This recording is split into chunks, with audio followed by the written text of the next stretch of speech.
बिस्मिल्लाहिर्रहमानिर्रहीम। अस्सलाम वालेकुम वरहमतुल्लाहि वबरकातुहू। कैसे हैं आप लोग? उम्मीद है आप लोग सब खैर खैरियत से होंगे।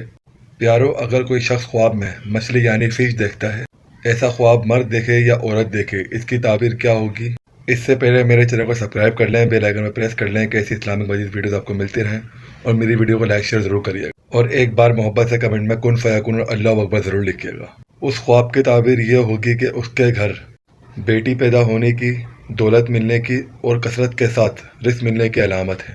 ख्वाब में बहुत ज़्यादा मछलियाँ देखने का मतलब है माल और दौलत की अलामत है। अगर आप ख्वाब में देखते हैं कि आप मछलियाँ पकड़ रहे हैं, तो इसकी ताबीर क्या होगी? इसकी ताबीर ये होगी कि अल्लाह पाक आपको फ़ायदे, माल और नेमत और दौलत पाने की अलामत है, इंशाअल्लाह अल्लाह पाक के हुक्म से, और भलाई अता करेंगे इंशाअल्लाह अल्लाह पाक के हुक्म से। मेरी वीडियो पसंद आए तो लाइक शेयर ज़रूर करिएगा। मिलते हैं नेक्स्ट वीडियो में। अपना बहुत ख्याल रखिएगा। जज़ाकल्लाहु खैरन कसीरा। अल्लाह हाफ़िज़।